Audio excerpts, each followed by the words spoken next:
You're listening to 3 Minute Marketing, where we interview the world's top growth marketing leaders and distill their knowledge into actionable, bite-sized insights. Now here's your host, Chris Mechanic. Welcome everybody to another episode of 3 Minute Marketing. Super excited to be here today. I've got an interesting guest, Miss Narine Galstian, who's CMO at SADA.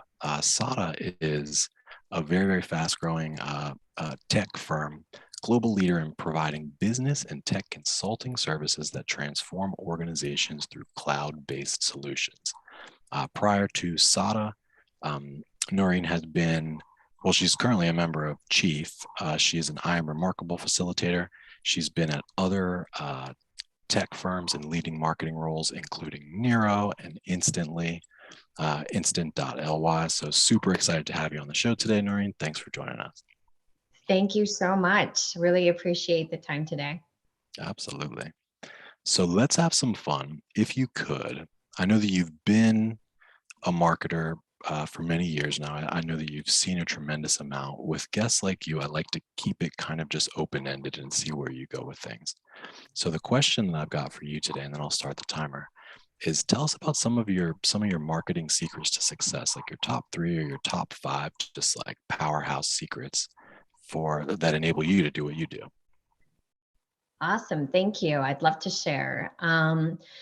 Really, my top 5 rules for marketing success include, first and foremost, be first is more important than being perfect.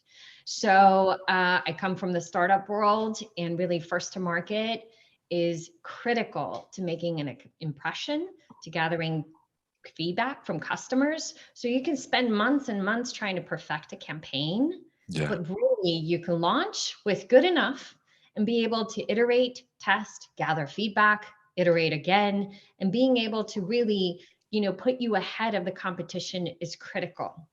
Yeah. That's number 1. Number 2, approach marketing with the mindset of serving and not selling. Helping your customers solve for their challenges, especially when they need it most. For example, when the pandemic hit, right? We all had to pivot, if you will, right? The key word for every marketer was we got to pivot. So when you're pivoting, you really have to think, how can I serve my customers to get through this very difficult, challenging time, right? They won't forget it. And long-term sales will come naturally as a result of you helping them through their challenges, through, a transformation that they need. How do I continue my business when everyone suddenly is remote and I don't have the infrastructure to help them, right? How do I continue collaboration in this remote work environment? And now that everyone's going back into offices, but they have a hybrid model, how can you help me solve for that? Right? So focusing on the mentality of customers for life and not just a quick sale. That is very important. Number 3, what others say about your brand will become your brand. So how do you want to be perceived? Everything you say and do needs to speak to that vision, right? And being able to treat your customers, your employees, your partners, and your community and ecosystem in a manner that reflects the brand that you want to put out there. They are your advocates, and what they say about you matters, and it will be part of your brand for a long time. So make sure you're treating them right. You're communicating and validating the customers or partners or even your employees, right? And then being able to amplify that through editorial coverage, analyst relations, customer success stories, social media, employee advocacy, and community participation. Number 4, develop a marketing strategy that aligns with your business goals. You can't function as a department siloed from the rest of the business goals. Success in marketing depends on how are you contributing to the overall business goals and success in numbers. How are you developing an attribution model that's able to track your marketing contribution? These are important data points, not only for decision making on investments where, you want to make investments on campaigns or events or tools, but also for your reporting to your CEO, your CFO, and your board. Yeah. You got to track the right numbers that matter. Love it. Love it. We're a little bit over time, but there was a lot packed into that. And one of my favorite things was about your brand is what people are saying about you. And I don't think a lot of people really think of it like that. But your other points were right there too. Like, well, you don't hear a lot of CMOs saying, good enough is good enough, but I think that's a really excellent point of be first to market, not only just to stake that claim, but also the feedback that you get is super useful. And then customers for life. Well, actually, customers for life really resonates with me quite a bit, as well as serve, don't sell. And I've got a whole story that I can tell you about that. And I will. We're going to wrap here. But if you like this conversation, Narine and I are going to continue talking. And that will be included somewhere within the show notes, or maybe a link to this video, or if you're on the website, it might just start right now. Narine, let the people know where they can learn more about you and or SADA. SADA.com is really where we host all of our resources and information about what we do. We are the premier Google Cloud partner, and we have additional infrastructure modernization services, data analytics services, and really overall transformation services for organizations who want to go to the cloud. Under our insight section, there's a slew of resources, videos, tips, white papers, ebooks that anyone can go and have access to. It's really how we're able to, again, serve our customers by providing them the resources without asking for, anything back. They're just ungated content available Ungated. to train and to understand what they need to do to get on the cloud and then see the results and the ROI from it. Awesome. So make sure to check it out, SADA.com. If you like this, drop us a like, a comment, a thumbs up, what have you.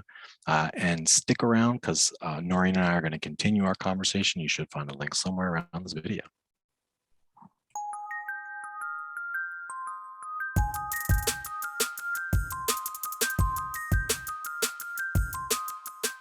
So you did say a lot of interesting items, and I'm interested to understand a little bit more, because obviously you came up with those things from presumably examples from your own life. So I'm interested to just dig in a little bit deeper into each of those items, and maybe tell us a story, or just tell us like how you formed this this particular insight. And with your permission, if you could, let's start from the bottom up. So if we could start with formulating your strategy around the business goals and the organizational goals. I think most people would consider it like a general best practice, but how can we add some teeth to it? Like, what's an example of that, or maybe something that's happening business-wise at SADA that is influencing your marketing strategy on the ground? Well, I think as you grow from a startup stage, right, into a global, organization, you naturally might become a little siloed from other departments, right? And not fully understand, what are their goals? What is sales trying to achieve, right? What is customer success teams trying to achieve? What is our professional services team trying to achieve? And so, you can develop your own goals of like, this is what I want to achieve in marketing, but it has nothing to do with the overall business goals. So you really have to spend the time as an executive team to develop what are those, top line OKRs that you're trying to achieve, and then be able to then take every department to develop those goals that relate to that top goal. What am I doing on the campaign side that's going to drive this business goal, right? And then how am I going to track it? So I think, having the right tools in place to be able to attribute your contribution to those top line business goals is going to help you. And that's something we've made a significant amount of investments in the last 2 years to be able to do that. So it makes a lot of sense when it comes to sales and marketing. You know, they work hand in hand, but are there things that you guys do on the marketing org that serve like the professional service team or the customer success team? Yeah, absolutely. I mean, when we're, launching new services products, we want to be able to, align with the professional services team. Is this resonating? Are the demands that the customers have from me, reading our collateral pieces or coming to our website, are you meeting the expectation of that customer from how we have positioned it? Because Mhm. that's what you always want to make sure is, do our expectations align with what customer needs, right? And so being able to have that constant communication with the professional services team to say, what do we need to adjust from messaging, from offers? That's going to, one, be able to address the challenges you're facing with every customer that you're talking to on a regular basis. And then two, from budgeting and cost perspective, are we aligning properly to meet those goals? And is there an ROI in place with these offers? Because there may not be, right? You may be bringing leads into the funnel, but they're not converting the way you thought. Yeah. So I want to take a slight sidestep, a little bit lower altitude, but you mentioned ungated, and there's a raging debate like to gate or not to gate. You seem to be on the ungated content side of the house. Um, is that a recent thing, or have you always been of the ungated mentality? And like, how do you now measure it? No, I was of the gated mentality for a long time. Got to Yeah. get leads. And don't get me wrong, we still have content that is gated, more in-depth kind of white papers, type of thing. But the insight section of our website really came to life during the kind of work from home pandemic, Hmm. close that happened. And we realized that a lot of our customers were struggling with this transition of how Hmm. do I continue to, utilize in our case, the Google Cloud, collaborative tools and services to then arm my employees with what they need working from home so they can still continue to collaborate and work together and obviously, produce what they need to, right? So these were things that we decided, no, we're going to do these video series. We're going to do these ebooks. We're going to do the how-tos and the customer stories and just leave it ungated so that our customers and then prospective target accounts and even partners can come and tap into that and not have to feel like they have a sales pitch coming at them. Yeah, totally. Know? And so by doing that, we actually were able to really garner more loyalty from our customers and being like, wow, I really feel like I'm supported by SADA, without having to, ask me for dollars every time I need something, right? Yeah, And absolutely. so that's the critical. I think you have to look at it from a long-term, customers for life mentality. They're naturally going to come back to you when they need something. That Hmm. project is going to come to you eventually. You just have to trust it. Yeah, absolutely.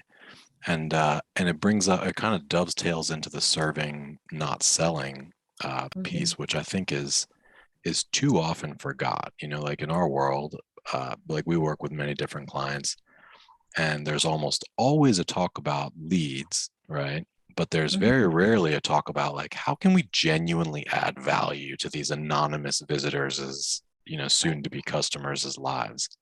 So I think that gets lost quite a bit of time, but it's pretty easy and I think highly advisable to just take a step back every once in a while and say, are we creating value here or are we just like generating leads?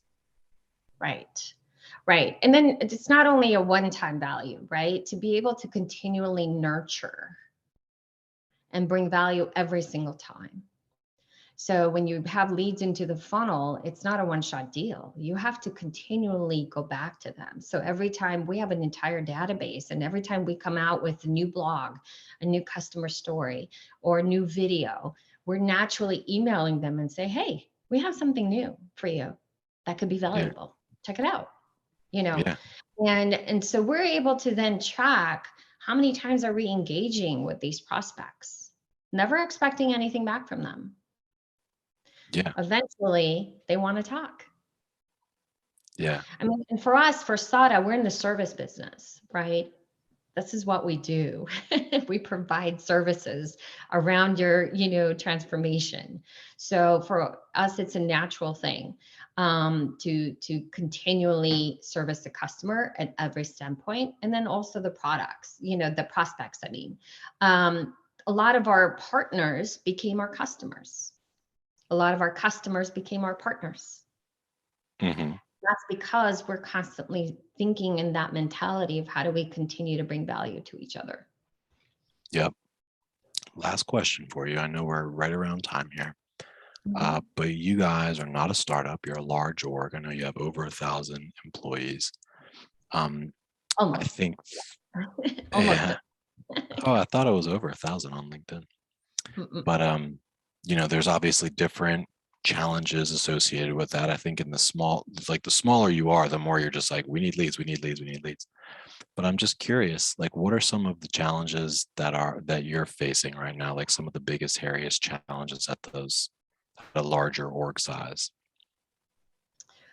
Well, I think the bigger challenges is tapping into talent, right? Growing the team and really getting access to top talent. And for us, that's critical in the tech world. Engineers have a lot of options these days. And so making sure that we have the right talent at SADA to serve our customers is critical. So that is a very big challenge I think a lot of organizations are dealing with right now. And that, that whole concept of your brand is critical to attracting that talent. Yeah.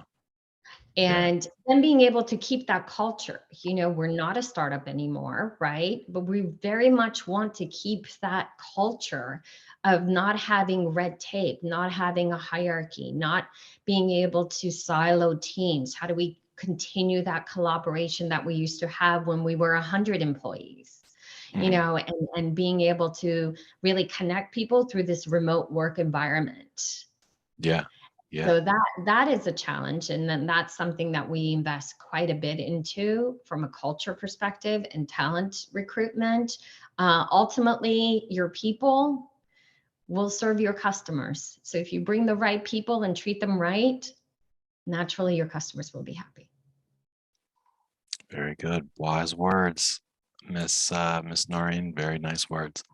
So hey, let me let you go here. I know that we're at time, but thank you very much. This was awesome. If you guys like this, drop us a like, comment, share, what have you, and check out Narine and SADA.com.